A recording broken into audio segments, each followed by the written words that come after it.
Amigos, buenas noches. Bienvenidos a 24 horas. Crece el conflicto entre el Consejo de Participación Ciudadana y la Corte Constitucional, luego de la decisión de que se revise la designación de la actual Corte.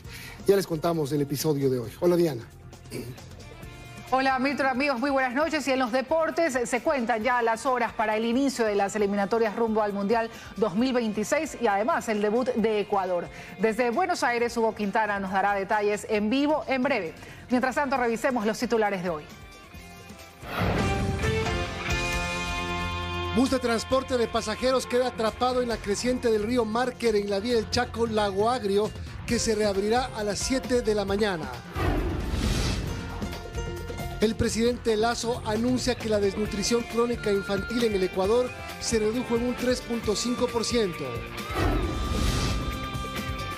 Se revelan más errores del voto telemático fallido del domingo 20 de agosto. Sobreprecios, pagos por rubros no ejecutados y priorización de obras no esenciales son parte de las investigaciones en la reconstrucción de Manabí. El gobierno toma medidas para depurar la exportación de banano, que es contaminada frecuentemente con drogas que envían a Europa. Europa anegada en lluvia, varios países reportan muertos, desaparecidos y miles de evacuaciones por tormentas extremas.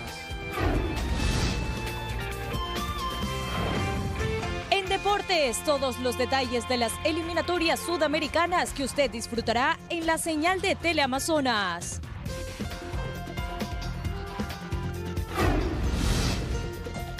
En corto, chao, chao, los rumores de separación entre el príncipe Harry y Meghan. Mírenlos, se los veo muy felices en un concierto. Y además, felices estamos porque se viene el gran estreno de MasterChef, temporada Celebrity, donde Erika Vélez grabó este promo. ¿Cómo lo hizo? Se lo contamos en un ratito.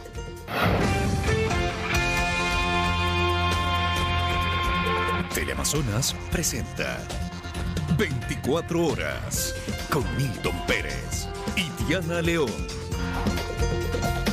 Aquí empezamos. El tramo comprendido entre la Y de Baeza y el Reventador estará cerrado hasta las 7 de la mañana de mañana miércoles. Así lo anunció el Ministerio de Transporte, esto por trabajos en el río Márquer y Piedrafina 2, luego de que esta mañana un bus quedara atrapado en el río. Este bus de la cooperativa Transesmeraldas que cubría la ruta Quito-Lago Agrio quedó atrapado la mañana de este martes en el río Márquer, en el cantón El Chaco, provincia de Napo. Creció de un momento al otro y creció en 5 minutos, creció el río. Daños materiales, sí. En febrero de este año, el puente que permitía el tránsito vehicular colapsó y desde hace 2 meses aproximadamente se habilitó esta variante, por donde circulan todo tipo de vehículos. El problema es que cuando las lluvias son fuertes, el río crece y los automotores se quedan atrapados con riesgo de caer al abismo. Pero lo que ocurrió con este bus no es novedad para quienes transitan por allí. La madrugada del lunes, otra unidad de la cooperativa Baños también quedó atrapada en la corriente. Aunque saben el peligro que representa pasar por esta zona, los conductores dicen que prefieren transitar por allí a tomar la ruta Loreto. La vía por aquí está en buen estado, sino que este pedazo de aquí nomás es el problema, cuando llueve. No, el Loreto es el camino que está puro bache. Ya. O sea, el camino de Loreto es más seguro, pero es más largo y en mal estado está el camino. Frente a los percances registrados en estos últimos días, el Ministerio de Transporte emitió este comunicado, en el que indica que se restringirá el tránsito vehicular desde las 18 horas de este martes 5 de septiembre hasta las 7 de la mañana del 6 de septiembre. Y durante el día se monitoreará las condiciones climáticas para permitir la circulación vehicular. Esto mientras se realizan trabajos en el río Márquer y Piedrafina 2. Durante la mañana de este martes también se restringió el paso en la vía Papayacta-Baeza durante 3 horas por la presencia de nieve.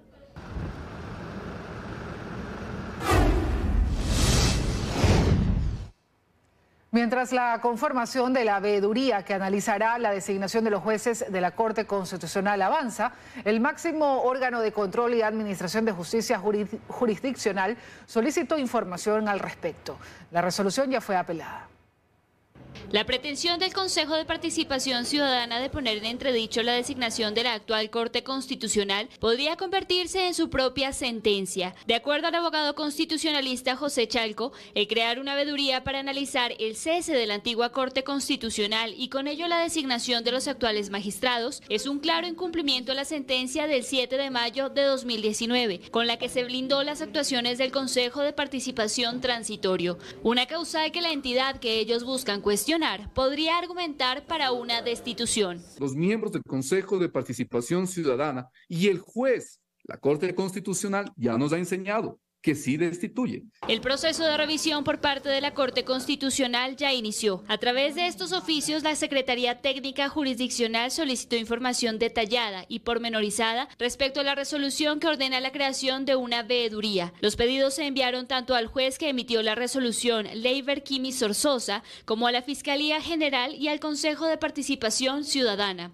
En 24 horas se deberá enviar las copias del expediente completo de la acción de protección, así como un informe del estado procesal. Lo que indica que la Corte está precisamente iniciando el proceso de seguimiento de cumplimiento de sus dictámenes. El pasado 24 de agosto, en atención a la acción de protección que presentó la ciudadana Betty Moreira Marcillo, el juez de la Unidad Multicompetente Penal del Cantón Montecristi, Leiber Kimis, dispuso que el Consejo de Participación Ciudadana cree una veeduría para que analice la designación de la actual Corte Constitucional. Aunque las inscripciones para conformarla arrancaron el lunes, al interior del Consejo se ha anunciado que la decisión se ha tomado de forma unilateral. Así lo expresó en un comunicado la vicepresidenta Nicole Bonifaz. Coincide en ello la consejera Michelle Calvache. El señor presidente, como es de conocimiento público y notorio, envió una sabatina de entre semana para mencionar que la veeduría ciudadana procede porque procede y esto acarrearía destituciones de ser el caso. Mientras tanto, la Procuraduría General apeló la resolución del juez de Montecristi. Con ello, el proceso será enviado al superior, es decir, a la Corte Provincial para los fines legales pertinentes.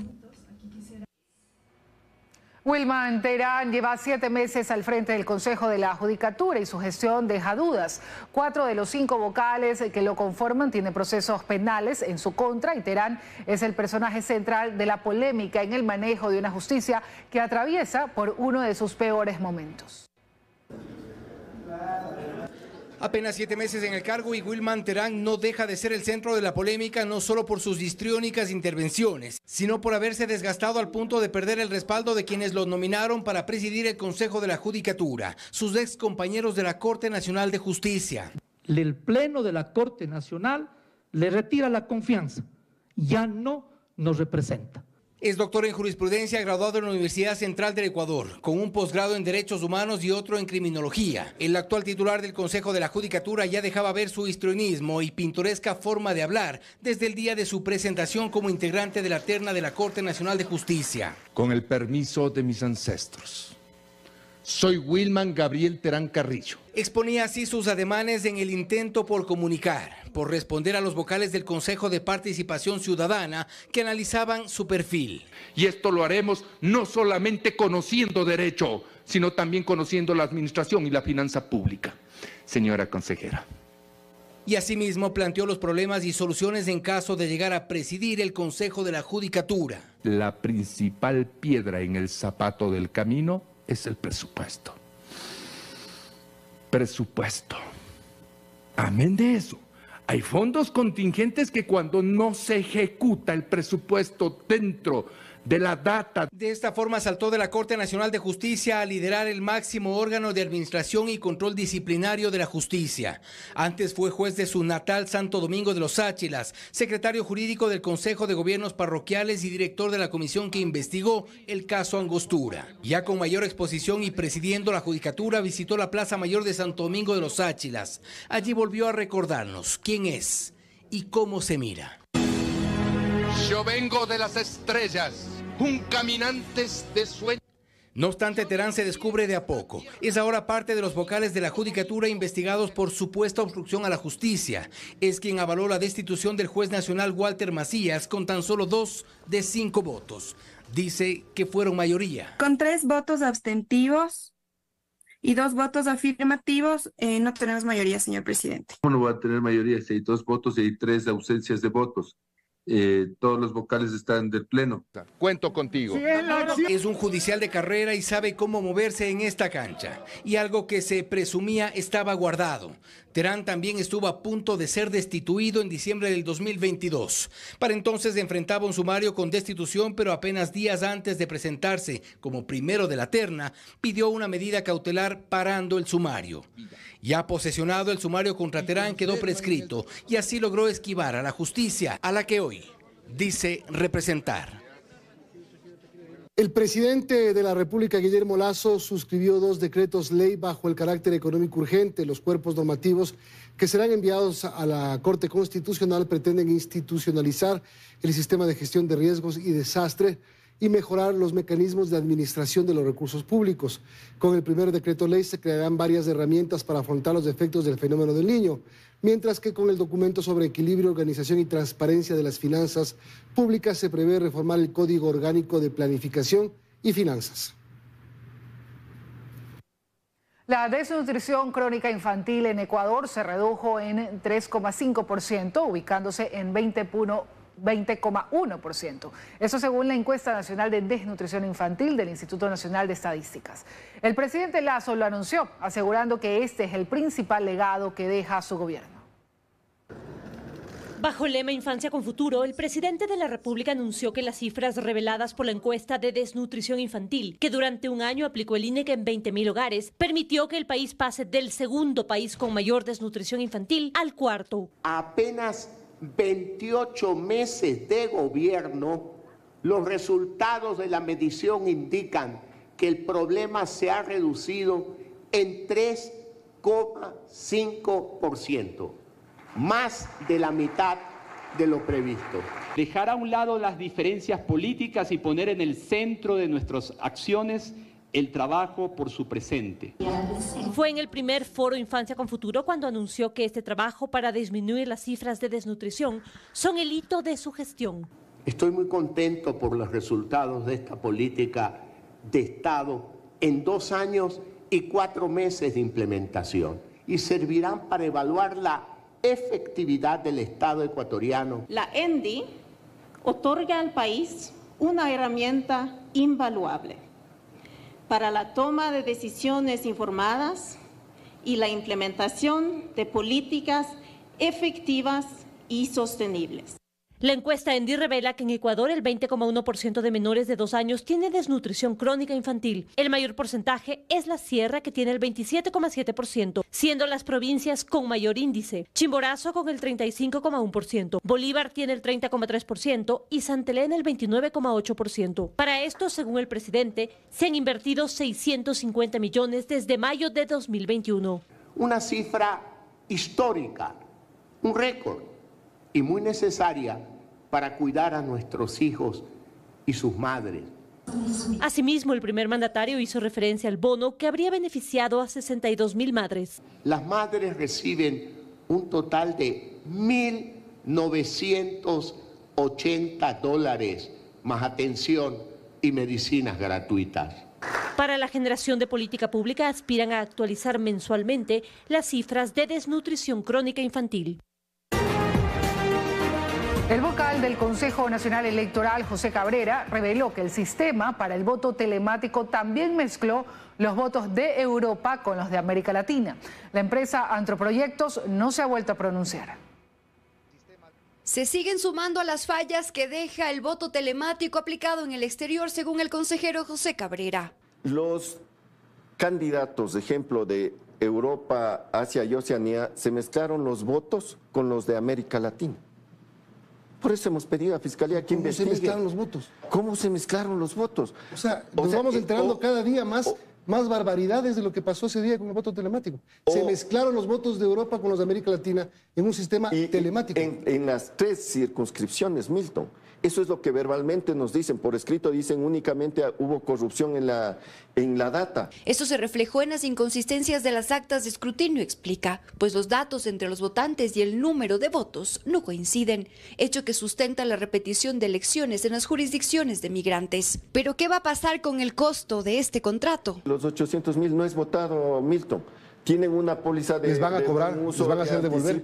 Tienen una póliza de fiel cumplimiento de contrato. Eso directamente nos devuelve la aseguradora al Estado. Cabrera explicó que la empresa Antroproyectos, contratada para este proceso, ha entregado ya 3 informes hasta el momento, pero que en ninguno dan certeza de lo ocurrido, más allá del ataque informático de 6 países. Intentamos volver a tener una versión de los accionistas de dicha empresa, pero vía telefónica nos indicaron que harán las consultas respectivas a su área jurídica. El pasado 29 de agosto hablamos con ellos y en ese entonces aseguraron que han entregado todo lo solicitado por el CNE. Entendamos que nuestro contrato va más allá del día como tal de las elecciones, sino es un contrato que engloba otras actividades que se enfocan más hacia el tema de información. Cabrera afirma además que la institución ya solicitó a la Fiscalía General del Estado una investigación sobre este contrato, pero que también a la interna esperan determinar responsables.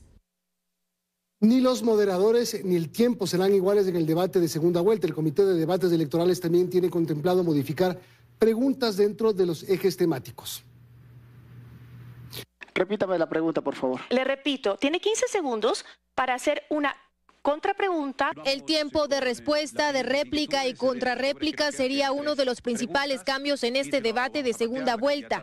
Así lo confirma Patricia Hidalgo, vocera del Comité de Debates Electorales, quien señala que ahora el debate podría pasar de 3 horas a 2 horas. Pero ahora se está pensando hacerle en 1 minuto, 20, 1 minuto, 20 y 1 minuto. Los moderadores tampoco serán los mismos. Ahora solo habrá una persona.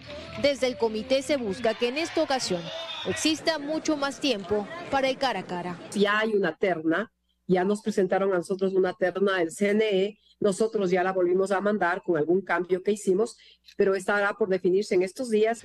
En cuanto a los ejes temáticos que para este debate se reducirán de 5 a 4, Paola Icaza, docente de Ciencias Políticas de la Universidad Espíritu Santo, indica que se tiene 2 desafíos. Tal vez los ejes deberían ser seguridad, economía y obviamente en temas sociales ya incluye el tema de la salud. Antes se enfocó en el qué y hoy tenemos que enfocarnos en el cómo se van a hacer las cosas que proponen los candidatos, con qué dinero, con qué presupuesto. Y con esto buscar un debate que además de forma también tenga fondo.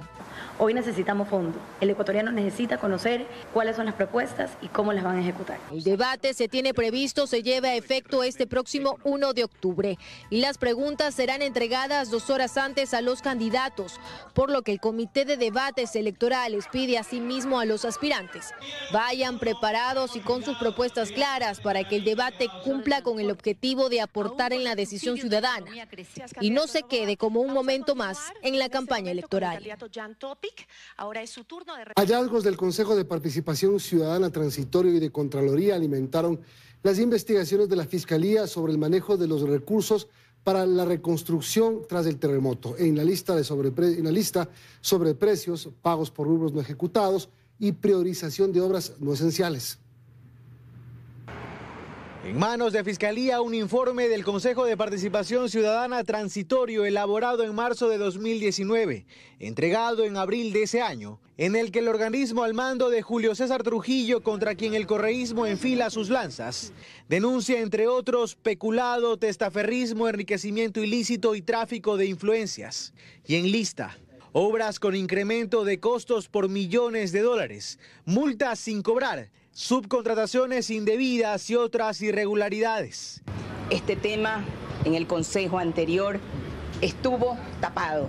En mayo de 2019, Fiscalía recibe de la Contraloría un informe con indicios de responsabilidad penal sobre los contratos para la construcción del Parque Las Vegas en Portoviejo y el tramo de acceso al puerto de Manta, ambos financiados con fondos de la Ley de Solidaridad, que debían ser destinados a enfrentar las consecuencias del terremoto.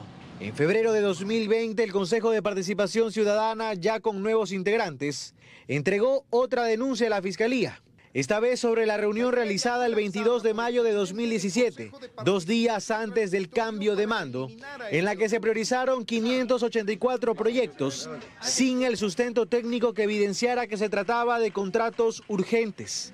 Entre esos, la construcción de la vía Manta-Colisa de 22 kilómetros, en la que se destinó 68 millones de dólares. Fue declarada prioridad.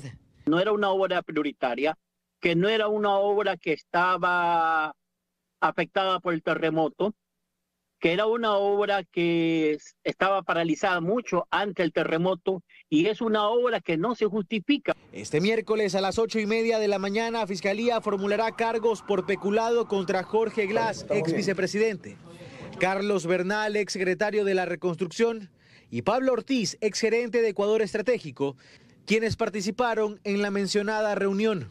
La justicia ecuatoriana sigue en deuda con Manabí con respecto a la reconstrucción. Lo recaudado por la Ley de Solidaridad más otras contribuciones fondearon los recursos para la reconstrucción con aproximadamente 3.000 millones de dólares, que en parte habrían sido destinados en proyectos que podían esperar, obviando la atención en salud, vivienda y educación, donde hasta la fecha, 7 años después de la catástrofe, aún hay mucho que hacer. Y de los recursos casi ya no queda nada. Aproximadamente 20 alcaldes cuentan con resguardo policial a nivel nacional, 15 más esperan una respuesta del Ministerio del Interior. El proceso puede tardar varias semanas. Este es el equipo de seguridad que desde hace unos días acompaña al alcalde de Cuenca, Cristian Zamora, por ciertas amenazas. El funcionario no ha dado mayores detalles, solo que se siguen protocolos. He recibido amenazas, sin duda alguna. Esas han sido comunicadas de manera adecuada a las autoridades. La municipalidad va a adquirir un carro blindado, como ha sido incluso una disposición por parte del Ministerio del Interior. Zamora no es el único alcalde que ha solicitado resguardo policial por temor a la delincuencia. Según la Asociación de Municipalidades Ecuatorianas, AME, 35 alcaldes lo han hecho, 20 ya cuentan con este dispositivo de seguridad.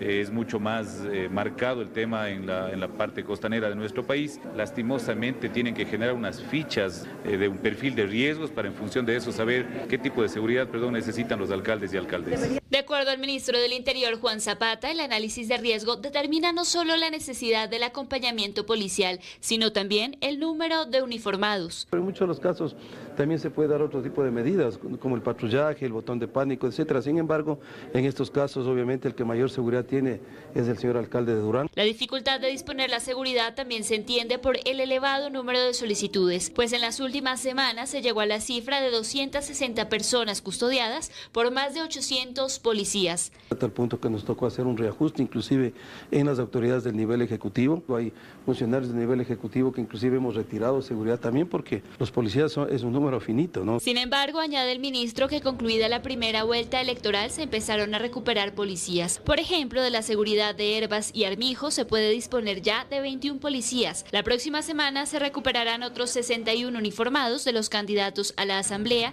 que habían solicitado este resguardo. Seguimos, amigos. La policía presentó el plan de acción de transparencia que permitirá a la institución fortalecer la seguridad en torno al narcotráfico, corrupción, terrorismo y delincuencia organizada. En lo que va del año, 30 uniformados fueron desvinculados por actos ilícitos.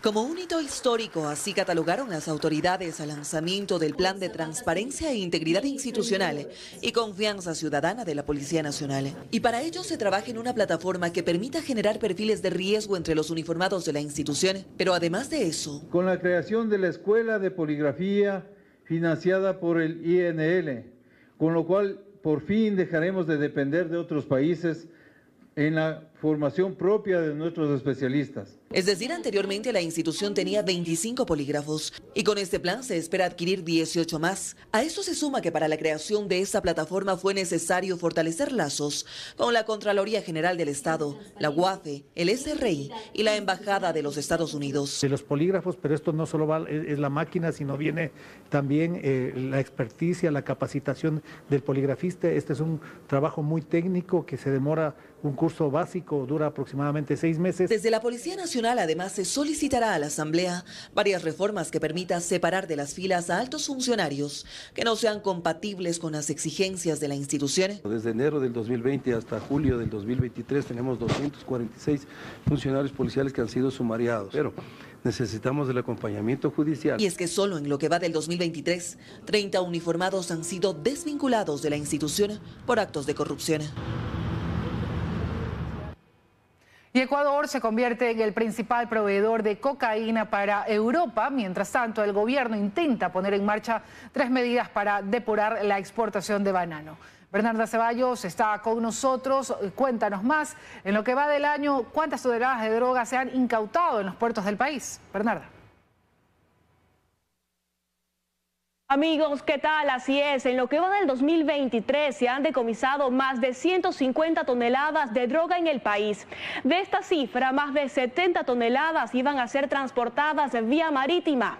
Desde los puertos del Ecuador se envía la droga a destinos como España, Países Bajos y Bélgica, siendo así el banano la fruta más fácil de contaminar. Les tenemos preparado a continuación el siguiente reportaje. Veamos.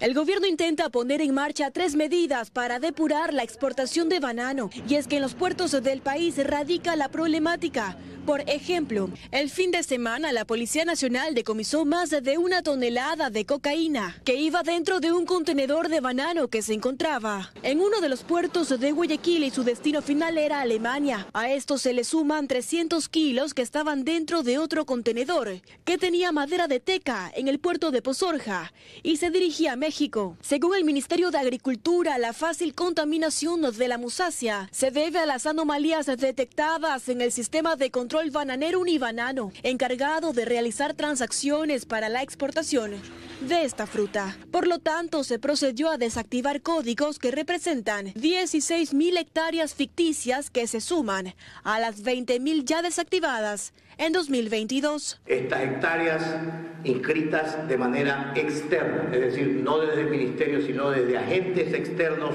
que podían manipular el sistema. A esto se le añade la eliminación del código F, que permitía exportar la fruta sin tener contratos legalizados. Cuando el exportador cargue su declaración aduanera de exportación al sistema del Ecopass, se va a enlazar con la ventanilla única. La ventanilla única, a su vez, se va a conectar con el sistema de Unibanano. Y es este sistema el que le va a decir a la aduana si es o no válido el código. La eliminación del código F rige a partir de este 5 de septiembre. El banano es el segundo producto no petrolero de mayor exportación a nivel país. Entre enero y agosto de este año, Ecuador exportó más de 212 millones de cajas de banano.